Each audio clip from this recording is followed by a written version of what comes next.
오늘은 내가 한 왕을 보았느니라 라는 제목으로 말씀을 나누려고 합니다. 오늘 말씀을 통해서 하나님은 왜 다윗을 택하셨을까 라는 질문으로 우리가 오늘 말씀을 보기를 원합니다. 제목에서는 한 왕, 그러니까 왕을 세우신 것에 대해서 우리 얘기하고 있는 것이지만은 실제로는 하나님께서 원하시는 왕이 누구인지 어떠한 자인지를 우리에게 말씀해 주시는 그림입니다. 오늘은 다윗을 볼 예정입니다. 그래서 다윗과 관련해서 첫 시간으로 오늘 말씀을 준비하였습니다. 지난 시간에 양과 염소의 비유 말씀을 보았습니다. 양과 염소의 비유의 판명 기준은 무엇입니까? 지극히 작은 자 하나에게 하는 것으로 하나님은 그 양과 염소를 구분하시는 것을 우리가 보았습니다. 그래서 지극히 작은 자 하나와 연결해서 오늘 말씀을 보게 된 것입니다. 그래서 이제 다윗과 관련해서 이제 다윗이 우리에게 보여주는 여정들을 통하여 우리가 하나님 앞에 가까이 나가기를 간절히 원해서 이 말씀을 준비했습니다. 하나님은 이사야 55장 말씀에 보게 되면은 다윗을 무엇이라고 어떤 존재로 얘기하고 있냐면 증거자라고 얘기를 하고 있습니다. 명령자라고 얘기하고 있습니다. 인도자라고 얘기를 하고 있습니다. 다윗은 온전히 예수님을 예표하는 인물이 되는 것이지요. 그래서 그 고난의 길, 십자가의 길로 가는 증거자로서, 인도자로서 우리가 다윗을 볼 필요가 있는 것이지요. 성령님께서 이 모든 것을 운행하시고 그 길로, 주의 길로 이끌어 가심을 믿습니다. 자, 오늘 우리에게 주신 말씀은 원래 3상 15장 34절에서 35절 말씀을 먼저 보아야 됩니다. 이에 사무엘은 라마로 가고 사울은 사울 기브와 자기의 집으로 올라가니라. 사무엘이 죽는 날까지 사울을 다시 가서 보지 아니하였으니 이는 그가 사울을 위하여 슬퍼함이었고 여호와께서는 사울을 이스라엘 왕으로 삼으신 것을 후회하셨더라라고 했습니다. 이 얘기를 아실까요? 이 15장, 3상 15장에 무슨 일이 있었던 것이죠? 하나님께서 아말렉을 진멸하라고 명령을 하셨는데 사울 왕은 그것을 지키지 않았어요. 오히려 그 아말렉에 있는 좋은 것을 따로 취하고 그 다음에 아말렉의 왕 아각을 살려두게 됩니다. 그것 때문에 이제는 사무엘이 진노하게 되는 것이죠. 그 일로 인하여서 이제는 이 사울 왕은 그 이스라엘의 왕에서 폐위가 되는 것이고 하나님께서 이제 다윗을 선택하시는 그런 말씀으로 이어지게 됩니다. 근데 사실은 이스라엘은 애굽에서 나온 이후에 하나님께서 약속하셨던 그 가나안 땅에 들어갔거든요. 그 가나안 땅에 들어갔지만 그 이후에 어떤 시대를 사사 시대를 거치게 되죠. 사사 시대를 거치면서 그들이 하나님 앞에 요구하는 것이 있습니다. 무엇을 요구했습니까?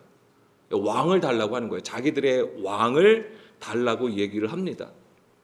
그러니까 그들은 하나님을 왕으로 섬기고 있지만 그들의 엘로힘으로 섬기고 있는 것이지만은 그래도 그들이 보기에는 주변에 강력한 왕이 세워지고 자기들을 자꾸만 침략하고 괴롭히니까 자기들에게도 그것을 막을 수 있는 또는 주변 국가들을 지배할 수 있는 강력한 왕을 요구했던 것이죠. 그것은 모두 사람의 생각으로 나오는 것이죠. 그래서 하나님께서 세우신 왕이 이스라엘의 왕이 누굽니까? 사울 왕이 되는 것입니다. 그러나 사울 왕은 하나님의 뜻을 따르지 않고 자기 뜻대로 행함으로써 결국 폐위가 되는 것이지요. 그것이 바로 이제는 15장의 이야기가 되는 것입니다.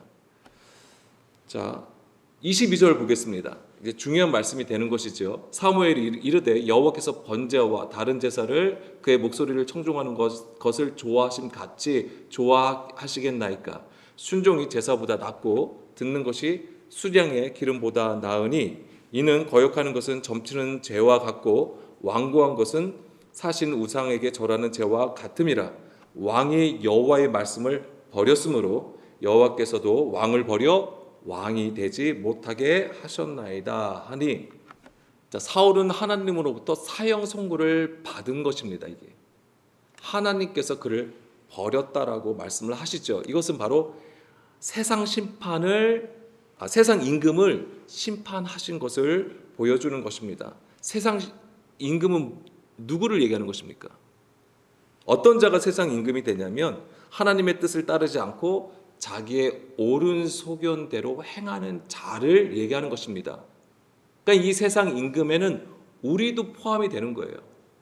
우리가 우리의 뜻대로, 물론 그것이 우리의 삶 가운데에 옳은 일일 수 있습니다. 그럼에도 불구하고 하나님의 뜻 안에 있는지를 항상 살핌이 있어야 되는 거예요. 그렇지 아니하면은 우리 스스로가 세상 임금이 될 수 있는 것이지요. 바로 육신의 생각으로 하나님과 원수가 되는 구조를 우리 가운데에 세우는 것입니다.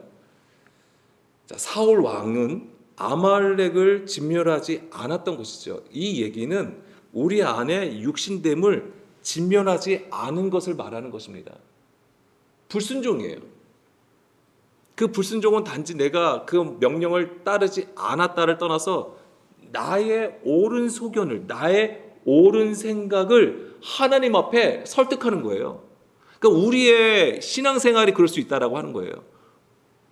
우리가 지금 행하고 있는 것을 하나님 앞에 설득하는 거예요.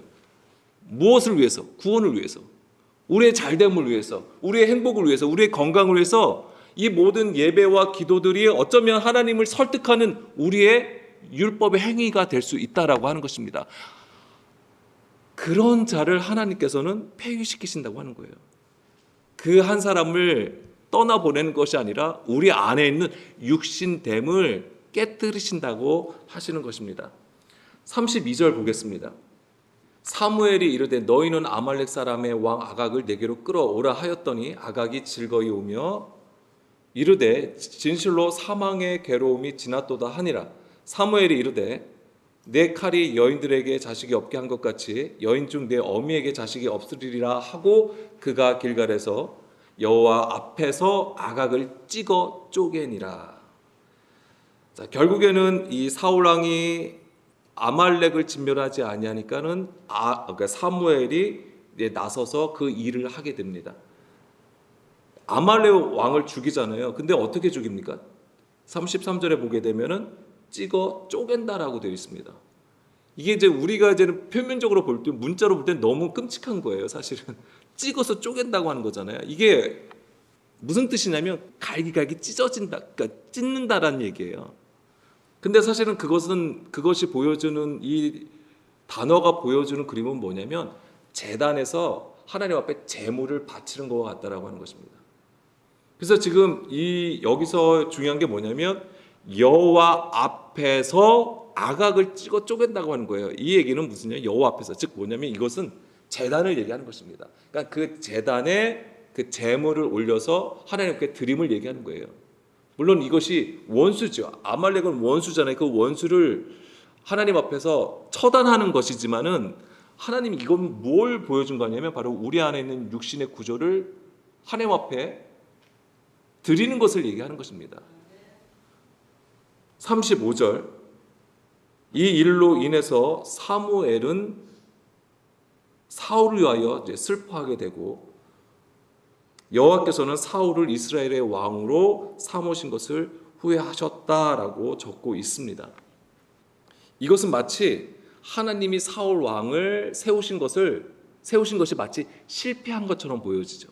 그렇게 우리가 읽을 수 있는 부분이지만 여기서 하나님께서 후회하셨다라고 하는 것은 이전의 잘못, 즉 사울 왕을 택하신 것이 잘못되었음을 뉘우치신다는 의미가 아니에요. 그것을 후회하고 뉘우친다고 하는 것이 아니라 하나님의 은혜를 버리고 사람의 힘과 능력으로 구원을 얻으려고 하는 그 사람의 열심을 안타까워하신다고 하는 거예요.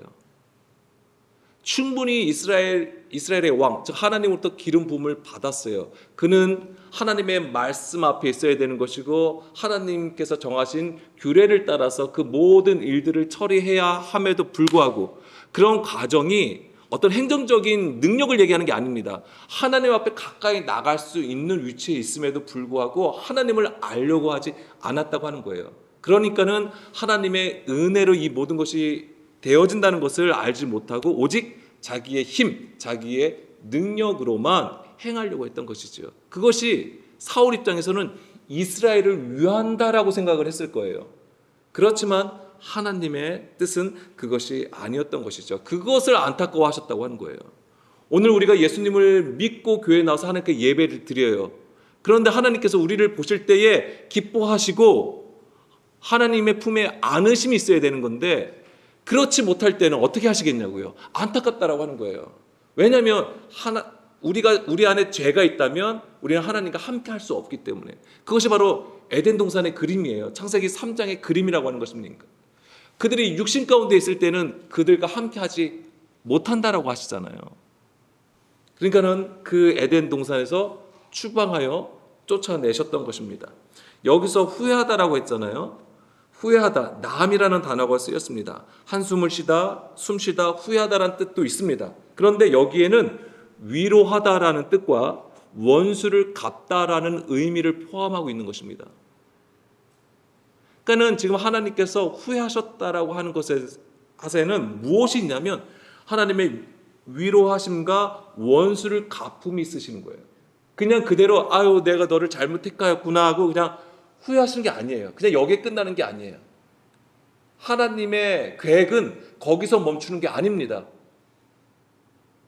구원으로 이끌어 가신다라고 하는 거예요. 그 구원으로 이끌어 가신 하나님의 방법이 무엇이었습니까? 다윗을 세우신다고 하는 거예요.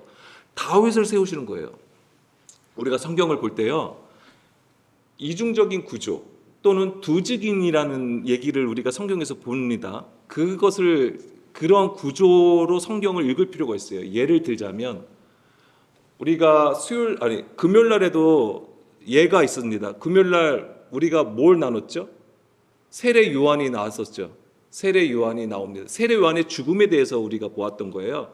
그러면 세례 요한하고 예수님의 관계를 보셔야 되는 거예요. 그게 이제 일종의 두 중인과 같아요. 세례 요한은 무엇을 의미하는 것입니까? 구약을 의미하는 거예요. 율법을 의미하는 거예요. 세례 요한이 나쁜 사람을 얘기하는 게 아니에요. 하나님께서 우리를 구원에 이르는 지혜를 얘기해 주실 때에 그러한 구도를 가지고 우리에게 말씀해 주신다고 하는 거예요. 세례 요한은 율법을 상징해 그가 죽어야지만이 죽었을 때에 비로소 예수님이 어떻게 하시는 거죠? 하나님 나라의 복음을 전하였다고 되어 있는 거예요. 그러니까 율법이 내려가고 폐하여지고 이제는 복음이 세워지는 것을 보여준다고 하는 것이죠. 그런 구조가 거기만 있는 게 아닙니다. 예를 들면 또 모세와 여호수아의 관계도 마찬가지입니다. 모세가 애굽에서 이스라엘 백성들이 이끌어갔습니다. 가나안 땅에 들어가기 직전까지도 광야에서 이스라엘을 인도하였어요. 그런데 그는 정작 가나안 땅에 들어가지 못했어요. 그는 가나안 땅에 들어가기 전에 죽어야 되는 것이었습니다. 그것이 무엇을 얘기하는 것입니까? 율법을 얘기하는 거예요. 그래서 예수님의 죽음을 보여주는 것이죠. 예수님의 죽음은 무엇에 죽은 겁니까? 율법에 죽은 거예요. 그래서 누가 들어갑니까? 모세가 들어가지 않냐고? 대신 여호수아가 들어가는 거예요. 여호수아가 가나안 땅에 들어가면 바로 부활의 예수님을 보여주는 그림입니다. 그런 두 개의 구조를 가지고 있는 거예요. 그래서 에서와 야곱도 마찬가지입니다. 그러니까는 성경은 이런 모든 것들을 다 보여준다라고 하는 거예요. 그런 관점에서도 우리가 이 사울 왕과 다윗 왕을 봐야 된다라고 하는 것이죠. 그래서 하나님이 후회하셨다고 하는 것은 단지 잘못 선택하여서 하나님이 후회하는 그 감정적인 것을 얘기하는 것이 아니라 여기에는 좀 전에도 말씀드린 것처럼 원수를 갚다라는 의미와 위로하심이 있다라고 말씀을 드렸습니다. 그 얘기는 결국은 뭐예요? 사울 왕은 폐하여지고 우리 안에 있는 육신의 구조는 폐하여지고 누굴 세우시고요? 다윗 왕을 세우시는 거예요. 그러니까 죽음에서 이제 생명으로 이끌어 가시는 것을 우리에게 보여준다고 하는 것입니다. 그런 차원에서 이제는 사울의 폐위는 원수를 갚는 것이고 다윗을 세우심은 바로 위로하심이 된다라고 하는 거예요. 위로하심이 무엇입니까? 우리를 흑암에서 이끌어내심이 위로함이에요. 자, 3상 16장 1절 보겠습니다. 사무엘은 사울 왕이 폐위된 것에 대해서 슬퍼하는 것을 볼 수 있습니다. 물론 인간적인 연민으로 인한 슬픔이기도 하겠지만은 사무엘이 사울을 위하여 슬퍼한 것은 죽은 자를 위한 애국과 애통을 보여준다라고 하는 거예요. 이게 죽은 자를 위한 애국과 애통. 보세요. 하나님은 어떤 하나님? 죽은 자의 하나님이 아니세요. 산 자의 하나님이라고 하는 것입니다. 그러니까는 사울 왕은 기름 부음을 받았어도 죽은 자로 사실 판명이 된 거예요. 그래서 사무엘이 사울을 위하여 슬퍼하는 것은 바로 이 하나님의 품에서 벗어난 것에 대한 애통이 되는 거예요. 그럴 수밖에 없겠죠. 사실은 사울 왕이 누가 세운 거예요? 예, 하나님의 명령을 받아서 사무엘이 세운 거잖아요. 기름 부어서 이스라엘의 왕으로 세운 거잖아요. 그러니까 모든 과정을 안다라고요. 사무엘은 그 모든 하나님의 일하심을 다 보고 목격을 한 자입니다. 그런 자가 이제 자기가 또 그 사울 왕을 폐위해야 되는 거잖아요. 그러니까 얼마나 충격과 아픔이 크겠냐고요. 그러한 모습을 보여주는 것이지만 죽은 자에 대한 애통으로 우리가 읽어야 되는 것이죠. 그래서 여기서 슬퍼하다고 있잖아요. 그래서 이 사무엘의 이 슬픔은, 이 슬퍼하다라고 하는 야발이라는 단어가 쓰였습니다. 그러니까 이 슬픔은 어떤 것을 우리에게 보여주냐면, 처음 이 단어가 쓰인 것을 보면은 우리가 이해할 수 있습니다. 창세기 37장 34절 말씀에 보게 되면은 자기 옷을 찢고 굵은 배로 허리를 묶고 오래도록 그의 아들을 위하여 애통하니. 그래서 애통하다가 바로 이 야발이라는 단어가 됩니다. 이거 지금 누구 얘기하는 겁니까? 지금 누가 애통하고 있는 거죠? 야곱이 지금 애통하고 있는 거예요. 그의 아들을 위하여. 그의 아들은 누굽니까? 예, 요셉이 되는 거예요. 이 사건을 아시겠죠? 이 사건이 뭐예요? 야곱의 심부름을 간 거잖아요, 요셉이. 그런데 형들에 의해서 어떻게 되는 겁니까? 그러니까 사실은 애굽에 팔려가게 되는 거잖아요. 그게 뭘 의미하냐면 죽음을 의미하는 것입니다. 왜냐하면 그의 채색 옷을 벗겨서 어떻게 하는 거죠? 피를 바르는 거잖아요. 그리고 그것을 누구에게 갖다 줍니까? 아버지 야곱에게 갖다 주고 그것을 보고 이제는 슬퍼하는 거예요. 그래서 자기 옷을 찢고 굵은 배로 허리를 묶고 그의 아들 요셉을 위하여 애통하였다라고 하는 것입니다. 그러니까 그 죽음을 알고 애통하는 것이잖아요. 그러니까는 사무엘이 사울을 향하여 슬퍼하는 것이 바로 이러한 것과 같다라고 하는 것입니다. 이것은 무엇을 표현하냐면 바로 하나님이 자기 백성들을 잃어버린 것에 대한 슬픔이기도 하는 것이죠. 그러니까 하나님의 입장에서 사울을 잃어버림이 뭐 당연하게 여기시겠어요? 아니죠. 그 또한 분명히 하나님께 구원을 받아야 할 자였던 것이죠. 그럼에도 불구하고 그는 자기의 뜻대로 행함으로써 하나님을 버리게 되었던 것입니다. 하나님은 그런 사울을 뭐라고 표현하였냐면 내가 그를 버렸다라고 되어 있습니다. 버렸다, 마스, 내쫓다, 버리다라는 의미입니다. 하나님께서 이 사울 왕을 버리셨다고 하는 것은 어떤 것을 의미할까요? 어떤 것을 의미하냐면 우리가 3상 15장 23절 말씀으로 우리가 이해할 수 있습니다. 하나님께서 사울 왕이 내 말을 안 들어서 그냥 미워서 그냥 버리신 거냐? 그게 아니라고 하는 것이죠. 그것은 무엇을 의미하냐면 이는 거역하는 것과 점치는 죄와 같고 완고한 것은 사신 우상에게 절하는 죄와 같음이라 왕이 여호와의 말씀을 버렸으므로 마스 여호와께서도 왕을 버려 마스 왕이 되지 못하게 하셨다라고 하는 것입니다. 무엇을 얘기하는 거냐면 하나님의 말씀을 버렸다라고 하는 의미예요. 그것이 하나님이 버리셨다고 하는 것과 같다라고 하는 거예요. 우리가 하나님의 말씀을 버리는 것. 그럼 버렸다고 하는 것은 나는 이제 하나님 안 믿고 다른 신을 믿을래 이 얘기가 아니에요. 여기서 버렸다라고 하는 것은 뭐냐면 업신여김을 얘기하는 거예요. 업신여기는 것. 하나님의 말씀을 업신여기고 무시하는 경우가 어떤 경우에 그러한 일이 생기겠습니까? 내 뜻을 세울 때가 하나님의 말씀을 무시하는 거예요. 내 뜻을 세울 때. 나의 논리와 나의 설득이 더 대단하고 느낄 때에 하나님의 말씀이 무시게 되는 것입니다. 업신여기게 된다라고 하는 것입니다. 그것이 하나님의 말씀을 버렸다고 하는 거예요. 그 순간 하나님이 그를 버렸다라고 하는 거예요. 그래서 하나님의 말씀을 버렸으므로 사울 왕을 하나님께서 버리신 것으로 볼 때에 어떤 원인과 결과를 얘기해 주는 것 같아요. 그렇죠? 그래 너가 나의 말을 버렸어? 그래 나도 너도 버릴 거야. 그래서 원인과 결과로 얘기하는 것 같아요. 그런데 그것보다는 사실 이것은 무엇에 대한 얘기냐면 관계성에 대한 얘기예요. 하나님과 우리의 관계에 대해서 말씀해 주신다라고 하는 거예요. 예수님이 말씀해 줘요. 내가 너희 안에, 너희가 내 안에. 내가 너희 안에 있다는 것은 곧 나의 말이 너희 안에 있음을 얘기하는 거예요.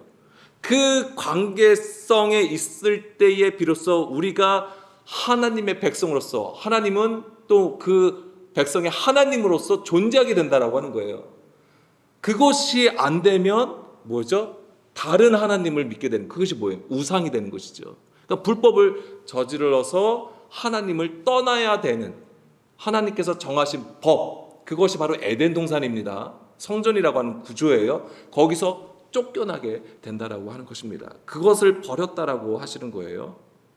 그래서 사울은 이 하나님의 말씀을 버림으로써, 즉 하나님과의 관계가 끊어짐으로써 죽은 자가 되는 것입니다. 그래서 우리가 하나님의 말씀을 버리게 되면 곧 죽은 자가 되는 거예요. 자, 누가복음 9장 59절에서 60절 말씀입니다. 또 다른 사람에게 나를 따르라 하시니 그가 이르되 나로 먼저 가서 내 아버지를 장사하게 허락하옵소서. 이르시되 죽은 자들로 자기의 죽은 자들을 장사하게 하고 너는 가서 하나님의 나라를 전파하라 하시고, 이 얘기는 나를 따르라고 하시는 말씀이에요. 자, 예수님께서 자기를 따르지 않는 자들의 죽음에 대해서 상관이 없다 이렇게 말씀하시는 것일까요? 그게 아닙니다.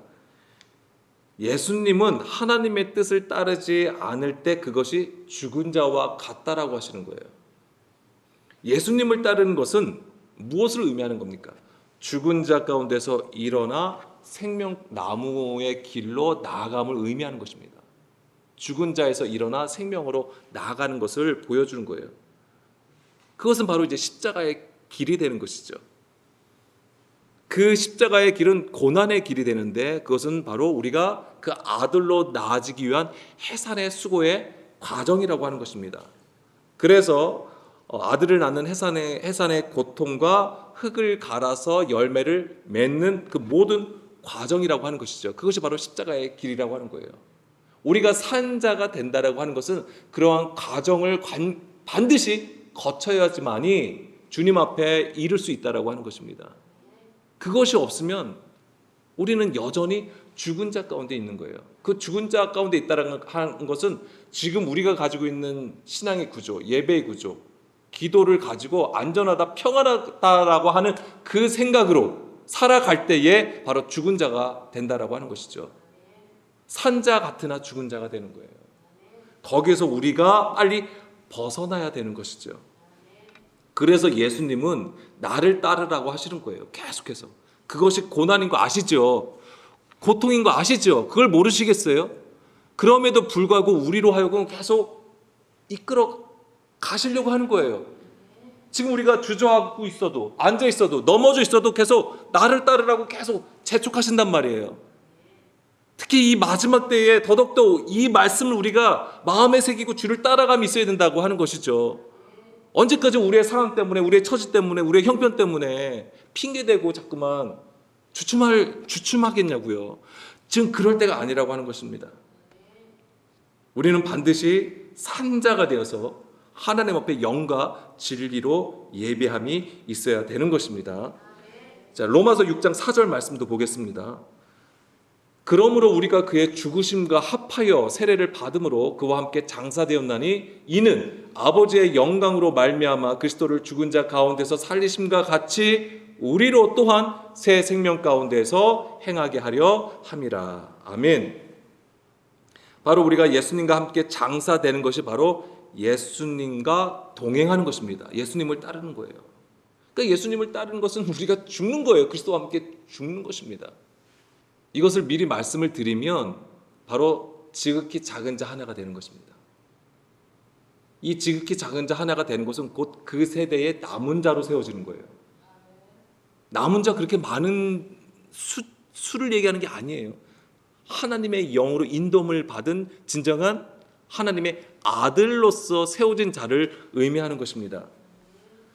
그들은 반드시 바로 순종함으로써, 하나님의 말씀을 듣고 순종함으로써 그 십자가의 길 위에 서 있다라고 하는 것이죠. 죽음을 경험한 자예요. 그런 자가 바로 부활로 나갈 수 있는 것이고요. 골로새서 2장 12절 말씀입니다. 너희가 세례로 그리스도와 함께 장사되고 또 죽은 자들 가운데서 그를 일으키신 하나님의 역사를 믿음으로 말미암아 그 안에서 함께 일으키심을 받았느니라. 아멘. 이것이 먼 훗날에 우리가 믿음을 지켜서 생활한 것에 대한 보상이 아니에요. 일으키심을 받았다. 이게 뭐예요? 믿음으로 말미암아 하나님의 역사를 믿음으로 말미암아 하나님의 말씀을 들음으로써 지금 오늘 우리 안에서 이 일이 일어난다고 하는 것입니다. 우리를 죽은 자 가운데서 일으켜 세워서 하나님의 나라로 이끌어 가신다고 하는 거예요. 하나님 나라로 이끌어 가시면 오늘 우리의 삶 가운데 그 하나님 나라가 선포되고 하나님의 영광이 나타난다라고 하는 말씀이에요. 이것이 있어야 되는 거예요. 그렇기 때문에 오늘도 우리에게 필요한 것은 들음입니다. 이 들음이 곧 믿음이에요. 이 믿음으로 사는 것입니다. 이것을 정말 우리가 구해야 되는 것입니다. 그런 자가 산자가 되는 거예요. 사울 왕은 이것이 없었어요. 그렇기 때문에 하나님으로부터 버림을 받았던 것이죠. 믿음이 없었던 거예요. 예수님의 제자들도 여러 가지 풍파로 인하여서 힘들어할 때에 그들을 책망하실 때에 믿음이 적은 자야, 믿음이 없는 자들아 이렇게 얘기하시잖아요. 왜 그렇습니까? 그들이 예수님을 따르지 않았기 때문에 믿음이 없다고 하신 거예요? 아니에요. 그들은 여전히 예수님을 따랐어요. 그럼에도 불구하고 그 질책을 받았습니다. 왜요? 육신으로 따르기 때문에 자기들이 원하는 예수님 메시아를 구했던 것이죠. 여전히 죽은 자로 있었던 거예요. 그럼에도 불구하고 예수님은 나를 따르라라고 하시는 거예요. 계속 그들을 이끌어 가셨던 것입니다. 그 예수님을 보고 계세요? 그 예수님을 보고 계셔야 돼요. 내가 지금 어떠하든지 간에 어디 있든지 간에 그냥 뭐가 되든 누구를 봐야 돼요? 예수님 바라보셔야 돼요. 그것마저 놓치잖아요.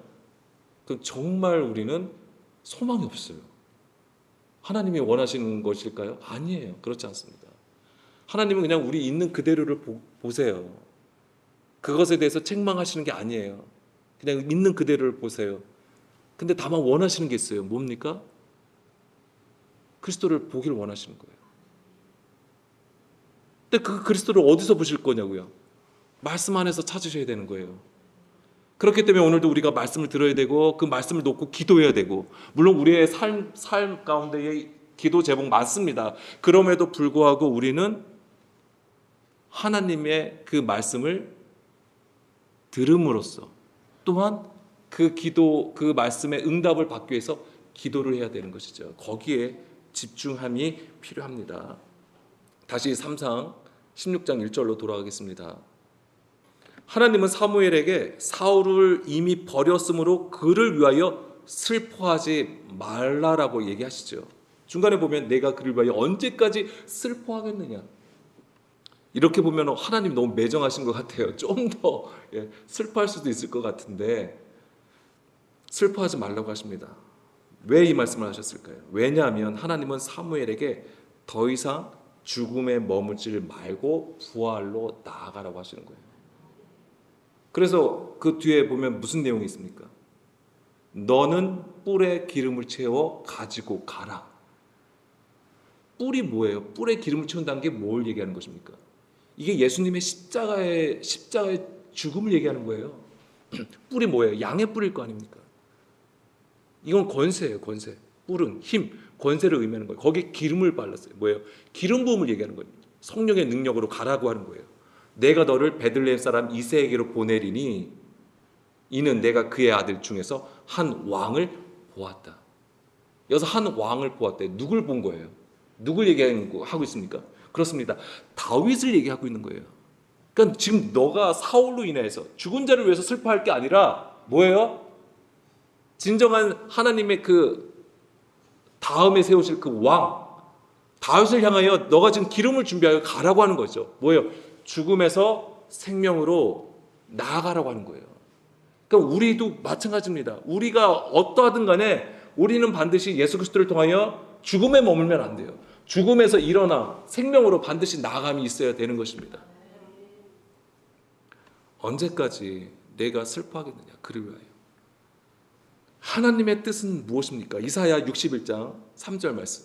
무릇 시온에서 슬퍼하는 자에게 화관을 주어 그 죄를 대신하며 기쁨의 기름으로 그 슬픔을 대신하며 찬송의 옷으로 그 근심을 대신하시고 그들의 의의 나무 곧 여호와께서 심으신 그 영광을 나타낼 자라 일컬음을 받게 하려 하심이라.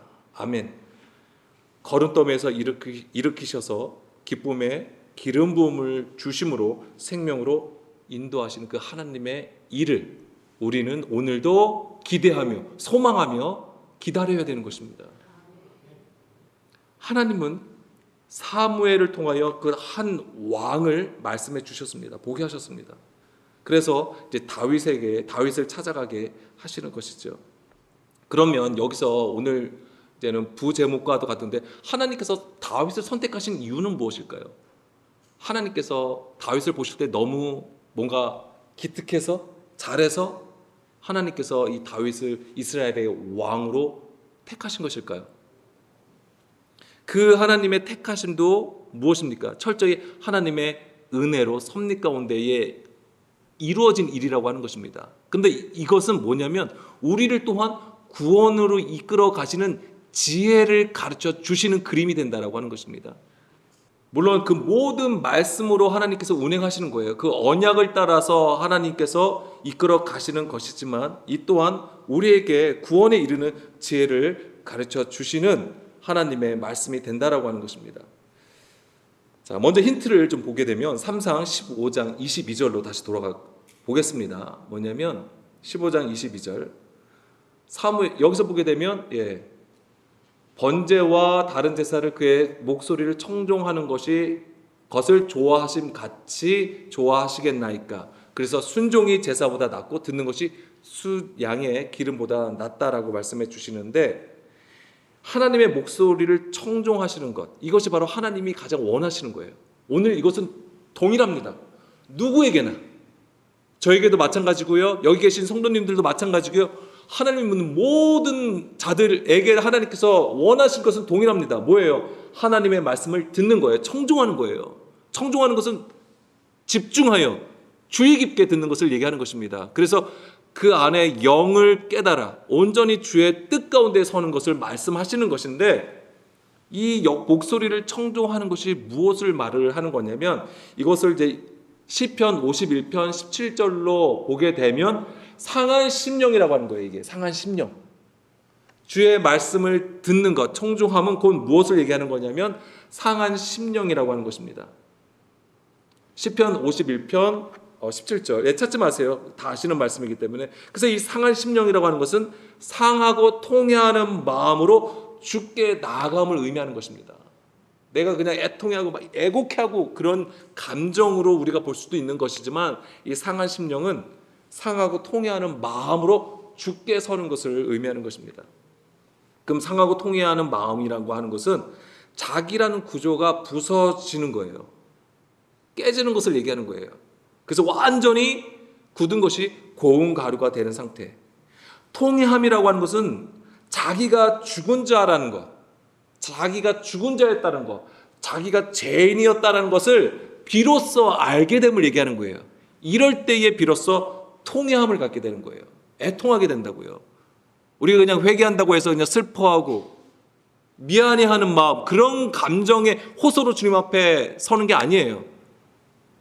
내가 죄인이고 내가 아무것도 아닌 존재였다고, 내가 죽은 자였다라는 것을 비로소 알 때에 통회함을 가지게 되는 거예요. 이런 자가 바로 상한 심령이라고 하는 것입니다.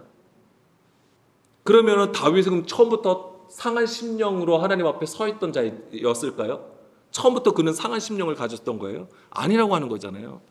자, 이거는 모든 자에게 동일하게 적용이 됩니다. 갈라디아서 4장 1절에서 5절 말씀 보게 되면 내가 또 말하노니 유업을 이을 자가 모든 것의 주인이나 어렸을 동안에는 종과 다름이 없어서 그 아버지가 정한 때까지 후견인인 청지기 아래에 있나니.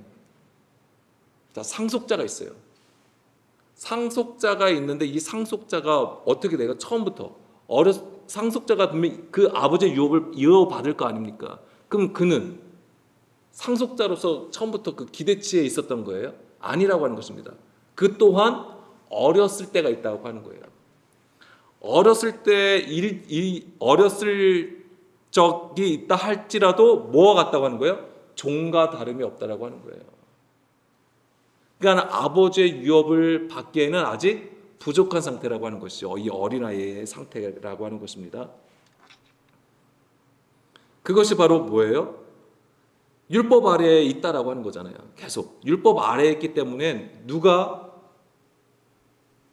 아버지가 정한 때까지 후견인가 청지기 아래에 있다라고 하는 거예요.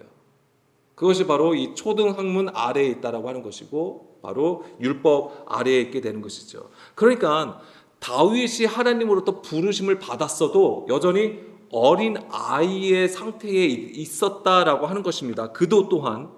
그렇지만 중요한 건 뭐냐면 그 율법 아래에, 초등학문 아래에 계속 있으면 안 된다고 하는 거죠. 계속 그 가르침을 받아서 성장함이 있어야 되는 것입니다. 바로 그 주의 영으로 인도함을 받아서 그 가르침을 받아야 되는 것이죠. 이런 과정에서 하나님의 그 아들의 영, 즉 그리스도의 영에 부어짐이 있어야 된다고 하는 거예요. 그게 아들의 영을 받아야지만 진정으로 아버지라고 할 수 있는 그 수준에 이르게 되는 거예요. 그것이 바로 장성한 자의 수준이에요. 그 장성한 자에 이르렀을 때 비로소 상속자로서 그 역할을 감당할 수 있다라고 하는 것입니다.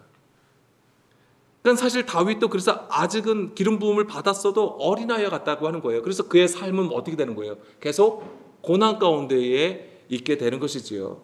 자, 그리고 우리가 또 볼 것은 3상 16장 11절 말씀해 보게 되면 또 사무엘이 이새에게 이르되 내 아들이 다 여기 있느냐. 자, 이제는 사무엘이 기름을 준비하여서 이새의 가정에 찾아갔습니다. 베들레헴에 갔어요. 그러면서 첫째부터 계속 보잖아요. 그런데 첫째를 보고도 사실은 혹했죠. 예, 그러니까 사울과 같이 굉장히 아름답다라고 표현되어 있어요. 그런데 하나님은 그것에 대해서 또 책망하시잖아요. 그러면서 다 보여주는데 아니다라고 하세요. 하나님께서. 그러니까 사무엘이 물어봅니다. 내 아들들이 다 여기 있느냐. 이새가 이르되 아직 막내가 남았는데 그는 양을 지키나이다. 사무엘이 이새에게 이르되 사람을 보내어 그를 데려오라. 그가 여기 오기까지는 우리가 식사 자리에 앉지 아니하겠다라고 얘기를 합니다. 이거 되게 중요한 그림입니다. 근데 여기서는 그냥 일반적인 그림처럼 보이지만 누가 와야지 식사를 하는 거예요? 다윗이 와야지 식사를 하게 되는 거예요. 식사를 한다는 것은 뭘 의미하냐면 이것이 하나님 나라를 의미하는 거예요. 잔치를 의미하는 것입니다. 물론 여기서는 일반적인 가정의 식사이겠지만은 그런데 이 잔치가 이루어지려면 누가 와야 되는 거예요? 다윗이 와야 되는 거예요. 그러니까 그런 그림들. 그러니까 우리가 진정한 잔치의 의미를 온전히 우리가 누리려면 누가 있어야 되는 거예요? 예, 신랑 예수님이 와야지 진정한 혼인 잔치가 이루어진다는 이런 그림들을 다 가지고 있는 거예요. 그런데 여기서 보게 되면 그 다윗에 대해서 뭐라고 얘기합니까? 막내가 있다라고 하는 거예요. 막내라고 하는 표현이 있고 그 다음에 양을 친다라고 하는 거예요. 이 양을 지키고 있다라고 하는 것은 누구의 양을 지키는 거예요? 아버지의 양을 지킨다라고 하는 것이죠. 그래서 다윗은 막내이지만 아버지의 양을 지키는 자로 표현이 되어 있는 것입니다. 이게 굉장히 중요한 거예요. 양을 치는 것은 뭘 얘기하는 겁니까? 아버지의 양이에요. 이것이 바로 목자가 되어서 그 양을 지키는 거예요. 그래서 나중에 후에 보게 되면은 자기가 이 골리앗과 싸우러 나가기 전에 자기가 양을 어떻게 지켰는지에 대해서 사울 왕에게 얘기해 주잖아요. 사나운 짐승들이 물고 갔을 때 자기가 쫓아가가지고 양들을 지켜냈다라고 표현을 하고 있는 거잖아요. 그러니까 거기서도 뭐예요? 목숨을 내놓고 사실 싸우는 거거든요. 그래서 예수님도 나는 선한 목자라고 하시면서 선한 목자는 어떤 자입니까? 목숨을 버린다. 양들을 위하여 목숨을 버리거니와 이렇게 말씀해 주시잖아요. 이런 부분들이 다 이 다윗하고도 연결되는 구조가 되는 것이죠. 그런데 여기서 우리가 오늘 봐야 되는 것은 뭐냐면 막내라고 하는 것입니다. 막내라고 하는 것은 무엇을 얘기하는 것입니까? 지극히 작은 자를 얘기하는 것입니다. 막내라고 하는 것이. 그래서 이 막내가 여기서 지금 첫 번째부터 일곱째까지 얘기하고 아직 막내가 오지 않았어요. 뭐예요? 이 막내는 뭐와 같냐면 처음 된 자가 나중된 것을 의미하는 거예요. 처음 된 것이 나중된 자를 의미한다라고 하는 것입니다. 그리고 예수님이 말씀해 주신 것이 뭐가 있냐면 마태복음 18장 1절을 보게 되면은 제자들이 얘기합니다. 천국에서 누가 크냐? 그러니까 예수님이 뭐라고 하세요? 한 어린 아이를 불러 그들 가운데에 세우시고 이르시되 너희를 돌이켜 어린 아이들과 같이 아니하면 결단코 천국에 들어가지 못한다. 그러니까 천국에서 큰 자가 누구라는 거예요? 어린 아이라고 하는 것입니다. 근데 이 어린 아이는 해석해 주세요. 누구든지 이 어린 아이와 같이 자기를 낮추는 사람이 천국에서 큰 자다라고 얘기를 해 주십니다. 작은 자, 지극히 작은 자, 어린아이. 그는 곧 바로 자기를 낮추는 자고 하나님은 그를 천국에서 큰 자로 세우신다고 하는 거예요. 그게 하나님께서 보시는 왕이에요. 왕. 그리고 이 막내는 카탄이라는 단어를 썼습니다. 카탄. 물론 가장 낮은 자 라는 뜻을 가지고 있지만 여기는 남은 자라는 의미를 포함하고 있는 거예요. 남은 자라고 하는 거예요. 그러니까는 이 모든 시대의 남은 자라고 하는 것은 바로 하나님 보시기에 지극히 작은 자, 즉 본질을 가지고 있는 자를 얘기하는 거예요. 그 말씀의 본질. 이 얘기는 뭐예요? 하나님의 뜻에 합한 자를 얘기하는 것입니다.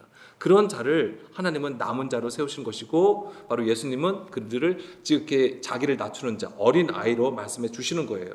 그리고 정말 이것과 관련해서 중요한 그림이 있습니다. 뭐냐면 창세기 42장 13절 보게 되면 자, 그들이 이르되 당신의 종 우리들은 12형제로서 가나안 땅 한 사람의 아들들이라 막내 아들은 오늘 아버지와 함께 있고 또 하나는 없어졌나이다. 이렇게 얘기하고 있습니다. 이거 지금 무슨 얘기입니까? 지금 야곱의 아들들이 지금 애굽에 들어갔습니다. 왜냐하면 그때 이제 기근 때문에 식량이 없어요. 그래서 애굽으로 들어간 거잖아요. 이 당시에 애굽의 총리는 누굽니까? 요셉이죠. 요셉이 총리가 된 거잖아요. 지금 그래서 그 얘기를 하는 거예요.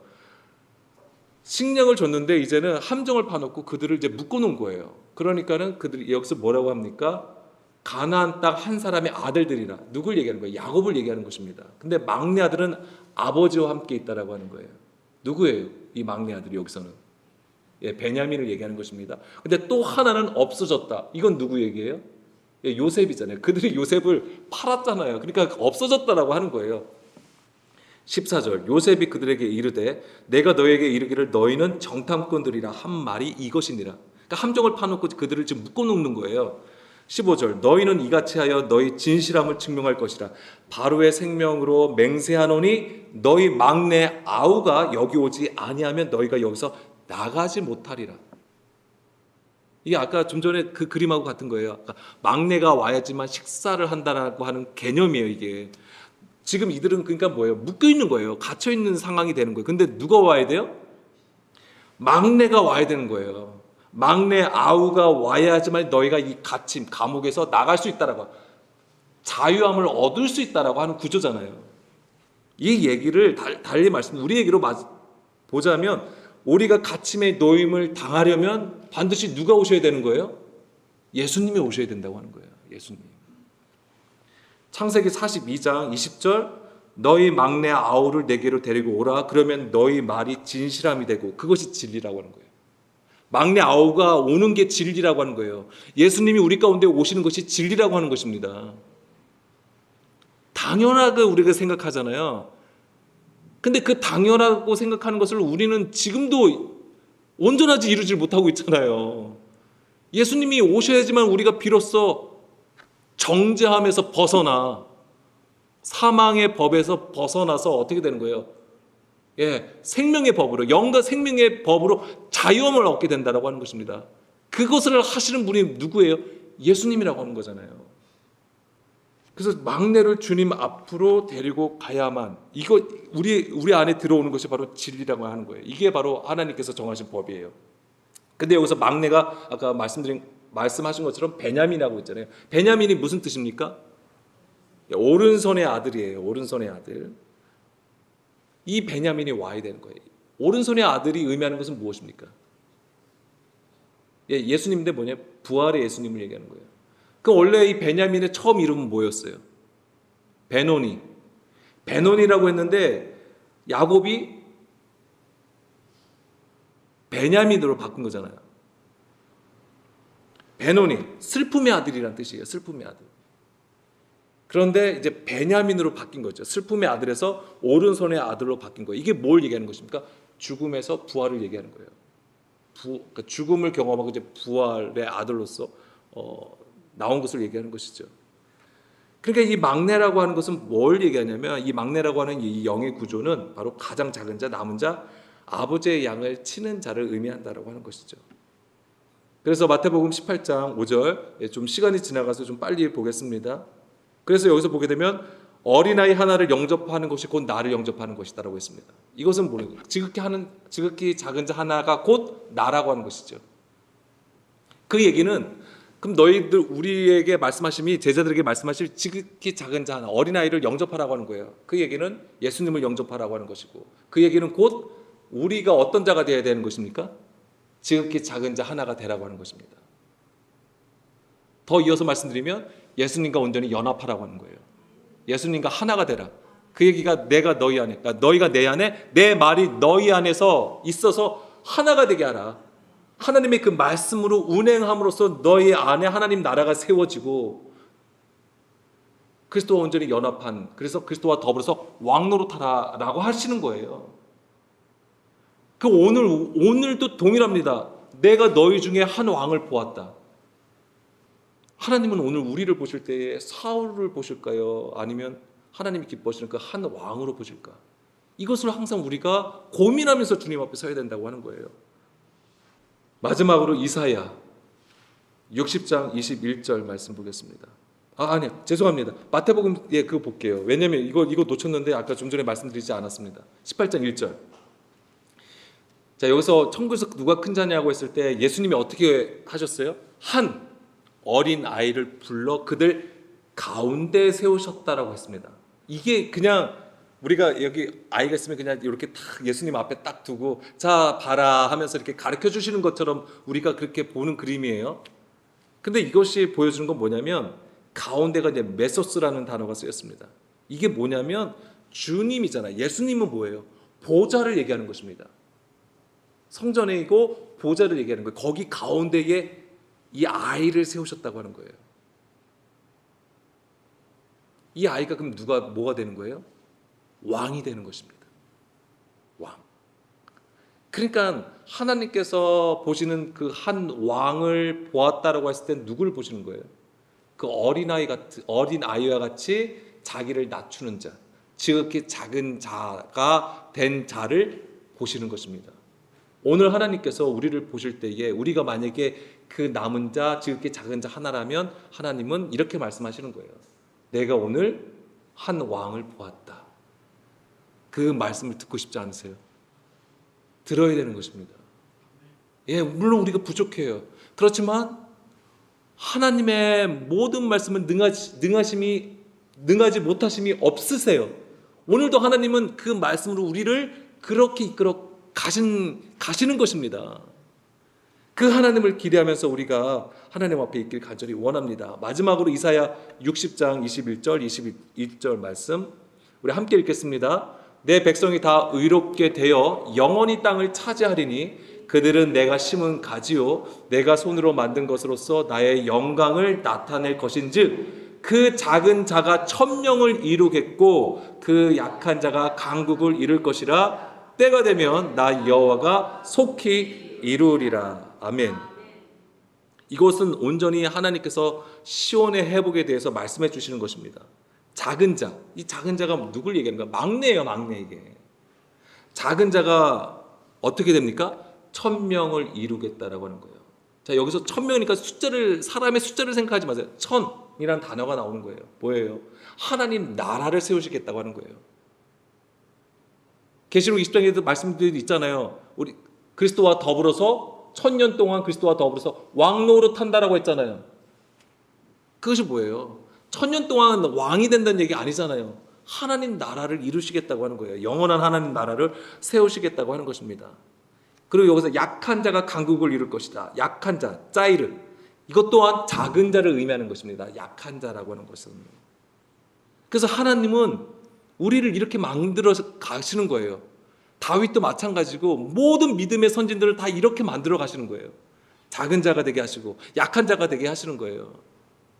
그래서 주변 민족들, 주변 나라로부터 이렇게 의도 터지는 거예요. 침략당하고 억압당하고. 왜? 우리를 이렇게 이끌어 가시려고. 정말 지극히 작은 자 하나, 자기를 낮추는 자. 그래서 오직 하나님만을 의지하고 하나님만을 바라볼 수밖에 없는 그 시대의 남은 자로 세우시기 위해서 이끌어 가시는 하나님의 구원의 방법이었던 것입니다. 오늘 우리에게도 이것은 동일하게 적용되는 것입니다.